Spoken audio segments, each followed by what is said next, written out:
ನನ್ನನ್ನು ಅಡ್ಡಗಟ್ಟಿದ್ರು, ಭಾಷಣ ಓದುವಂತೆ ಪಟ್ಟು ಹಿಡಿದ್ರು. ರಾಷ್ಟ್ರಪತಿಗಳಿಗೆ ರಾಜ್ಯಪಾಲರಿಂದ ವರದಿ.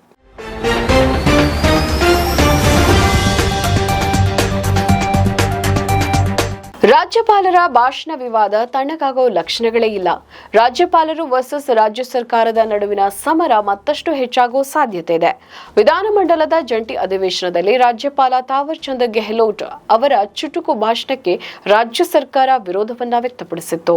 ಗೆಹ್ಲೋಟ್ ಅವರನ್ನು ಕರ್ನಾಟಕ ರಾಜ್ಯಪಾಲರ ಹುದ್ದೆಯಿಂದ ವಾಪಸ್ ಕರೆಸಿಕೊಳ್ಳುವಂತೆ ರಾಷ್ಟ್ರಪತಿ ದ್ರೌಪದಿ ಮುರ್ಮು ಅವರಿಗೆ ಪತ್ರ ಬರೆಯಲು ರಾಜ್ಯ ಸರ್ಕಾರ ಚಿಂತನೆ ನಡೆಸಿತ್ತು. ಆದರೆ ಇದಕ್ಕೂ ಮುನ್ನವೇ ಖುದ್ದು ರಾಜ್ಯಪಾಲರ ಘಟನೆ ಕುರಿತಂತೆ ರಾಷ್ಟ್ರಪತಿಗಳಿಗೆ ಪತ್ರ ಬರೆದಿದ್ದಾರೆಂಬ ಮಾಹಿತಿ ಇದೀಗ ಲಭ್ಯವಾಗಿದೆ. ಕರ್ನಾಟಕದಲ್ಲಿ ರಾಜ್ಯಪಾಲರು ಹಾಗೂ ರಾಜ್ಯ ಸರ್ಕಾರದ ನಡುವೆ ಸಂಘರ್ಷ ಮತ್ತೊಂದು ಹಂತ ತಲುಪುವ ಸಾಧ್ಯತೆ ಇದೆ. ರಾಜ್ಯಪಾಲರ ನಡೆ ಬಗ್ಗೆ ರಾಷ್ಟ್ರಪತಿಗಳಿಗೆ ಪತ್ರ ಬರೆಯಲು ರಾಜ್ಯ ಸರ್ಕಾರ ನಿರ್ಧರಿಸಿತ್ತು ಅಂತ ಹೇಳಲಾಗಿದೆ. ಆದರೆ ಕಾಂಗ್ರೆಸ್ ಸಂಸದರ ಭೇಟಿಗೂ ಮುನ್ನವೇ ರಾಷ್ಟ್ರಪತಿಗಳಿಗೆ ಖುದ್ದು ರಾಜ್ಯಪಾಲ ತಾವರ್ ಚಂದ್ ಗೆಹ್ಲೋಟ್ ಅವರೇ ಘಟನೆ ಕುರಿತಂತೆ ವರದಿಯನ್ನ ಕೊಟ್ಟಿದ್ದಾರೆ ಎನ್ನಲಾಗಿದೆ. ರಾಷ್ಟ್ರಪತಿಗೆ ದೂರು ನೀಡಲು ಕಾಂಗ್ರೆಸ್ ನಾಯಕರು ಚಿಂತನೆಯನ್ನ ನಡೆಸಿದ್ರು. ಇದರ ಬೆನ್ನಲ್ಲೇ ಪ್ರತಿ ವಾರದ ಅಪ್ಡೇಟ್ನಂತೆ ಈ ವಾರದ ಬೆಳವಣಿಗೆಗಳ ಬಗ್ಗೆಯೂ ರಾಜ್ಯಪಾಲರು ರಾಷ್ಟ್ರಪತಿ ದ್ರೌಪದಿ ಮುರ್ಮು ಅವರಿಗೆ ವರದಿ ಸಲ್ಲಿಕೆ ಮಾಡಿದ್ದಾರೆ. ವಿಬಿಜಿ ರಾಮ್ಜಿ ಕಾಯ್ದೆ ಟೀಕಿಸಿ ಭಾಷಣವನ್ನ ತಯಾರಿಸಲಾಗಿತ್ತು. ಅಧಿವೇಶನದ ಮುನ್ನಾ ದಿನವೇ ಭಾಷಣ ಪರಿಷ್ಕರಣೆಗೆ ಸೂಚನೆಯನ್ನ ಕೂಡ ಕೊಡಲಾಗಿತ್ತು. ಆದರೂ ಕೇಂದ್ರ ಸರ್ಕಾರವನ್ನ ಟೀಕಿಸುವ ಅಂಶಗಳನ್ನ ತೆಗೆದಿರಲಿಲ್ಲ ಅಂತ ಪತ್ರದಲ್ಲಿ ಆಕ್ಷೇಪಣೆಯನ್ನ ಮಾಡಿದ್ದಾರೆ. ಕರ್ತವ್ಯ ಲೋಪ ಆಗಬಾರದೆಂದು ಅಧಿವೇಶನಕ್ಕೆ ಹಾಜರಾಗಿ 3 ಸಾಲಿನ ಭಾಷಣ ಮಾಡಿ ಹೊರಟೆ.